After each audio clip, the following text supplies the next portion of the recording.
everyone, good morning, welcome to my new vlog. Bye bye.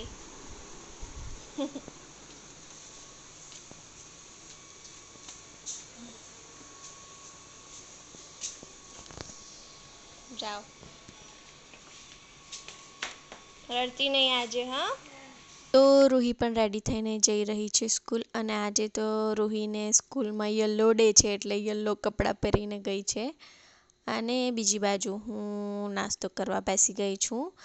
લીલી ચટણી અને સાથે મસ્ત ગરમા ગરમ ઈદડા. તો આજે ઈદડા ખાવાનું મન થયું હતું એટલે આજે મેં થોડું બહારથી પાર્સલ મંગાવી લીધું છે અને મેં નાસ્તો કરી જ રહી હતી અને રૂહીને સ્કૂલમાંથી ફોટા આવ્યા છે. જો કેવા મસ્ત બધા બચ્ચાઓ લાગે છે, યલો યલો યલો ફૂલ એવું લાગે છે.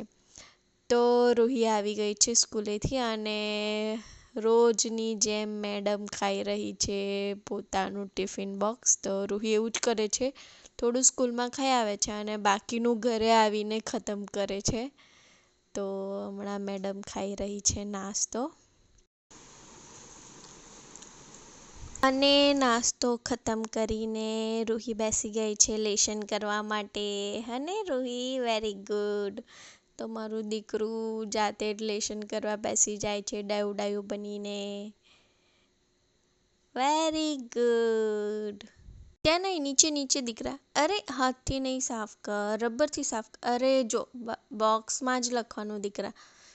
જો બોક્સની બહાર જતું રહ્યું છે તો હવેથી ધ્યાન રાખજો. ઓકે, બોક્સની અંદર જ લખવાનું, બોક્સની બહાર નહીં જવું જોઈએ. જો આ બોક્સ છે ને એમાં લખ. એ તો થઈ ગયું નીચે. હવે નીચેને બોક્સમાં લખો અહીંયા. ત્યાં નહીં દીકરા, ઉપર ઉપર ઉપરનું બોક્સમાં બાકી છે ને. જો એક કામ કર, તું પહેલાં આ બાજુ લખ. ત્યાં જ લખવું છે? સારું, ચલો તો ત્યાં પહેલાં લખી નાખ. તો લેશન કરીને મેડમને લાગી ગઈ છે ભૂખ. તો રૂહી કરવા બેસી ગઈ છે નાસ્તો. ઈદડા અને ચટણી રૂહીને પણ બહુ જ ભાવે છે. અને મસ્ત વાત એ છે કે રૂહી જાતે જ ખાઈ લે છે. હજી તો એ 3 જ વર્ષની છે પણ મારે ખવડાવવું પડતું નથી, મહેનત નથી કરવી પડતી. એને ખાસી નાની ઉંમરમાં જાતે જાતે ખાતા આવડી ગયું છે એટલે ઘણું સારું કહેવાય. તો નાસ્તો કરતી જ હતી અને મેડમને ખબર પડી કે આજે તો ભીંડા બનાવ્યા છે. તો ભીંડા તો રૂહીના ફેવરેટ છે એટલે મેડમે જીદ કરી કે મારે હવે શાક રોટલી ખાવી છે એટલે હવે શાક રોટલી ખાવા બેસી છે. તો ચાલો હું પણ ખાઈ લઉં ગરમા ગરમ, કેમ કે હવે લંચનો પણ ટાઈમ થઈ ગયો છે અને મને પણ ભૂખ લાગી છે. તો ખાઈ લઈએ ભીંડાનું શાક અને સાથે છે રોટલી. જમી બમીને મેડમ રમતા રમતા સોફા પર જ સૂઈ ગઈ છે. તો ચાલો ગાઈસ, હું પણ થોડી વાર આરામ કરી લઉં, નહીં તો મેડમ જાગશે તો મને સૂવા નહીં મળશે. 2000 years later. તો ગાઈસ, મસ્ત ઊંઘ કાઢીને ઉઠી ગયા છે અમે રૂહી સાથે બંને. હને રૂહી? અને આ જો ગાઈસ, આટલું મોટું કેળું. તો જો આ છે ખહડિયા કેળા. દેશી કેળા હોય છે ને એ આને ખહડિયા કેળા કહેવામાં આવે છે. હું ઘરેથી લઈને આવી હતી તો ઘરે મસ્ત પાકવા લાગ્યા છે. એમ તો હું કેળા ખાતી નથી કેમ કે બહાર બજારના બહુ પાવડરવાળા હોય છે, મને ગમતા જ નથી. પણ આવા ઘરના હોય તો એ મને ભાવે છે. મસ્ત મીઠા મીઠા અને ખૂબ જ ટેસ્ટી હોય છે, મારા ફેવરેટ. તો ફટાફટ ત્યાંને પૂરું કરી દઈએ અને કેળા ખાઈને હું ડિનરની તૈયારી કરવા બેસી ગઈ છું. તો આજે મસ્ત ગરમા ગરમ બેસનના ચીલા બનાવી રહી છું.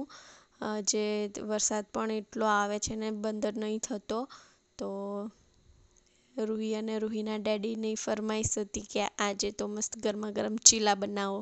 તો ગાઈસ, ડિનર વગેરે થઈ ગયું છે અને એડિટિંગ પણ મેં કરી લીધું છે અને ખાસું લેટ પણ થઈ ગયું છે. તો ચાલો અહીંયા જ મેં વ્લોગ એન્ડ કરું. અને આજે તો રૂહી પણ જાગે છે. એમ તો એ બપોરે સૂઈ ગઈ હતી એટલે આજે મેડમ જાગી રહી છે. તો ચાલો અહીંયા જ વ્લોગ એન્ડ કરું છું. મળીએ નવા વ્લોગના સાથે. વિડીયો પસંદ આવ્યો હોય તો લાઈક કરજો અને હજી ચેનલને સબસ્ક્રાઈબ નહીં કર્યું હોય તો જલ્દીથી ચેનલને સબસ્ક્રાઈબ કરી દો. Okay, bye guys. Ruhi, bye કરવું છે? કરવું છે બાય?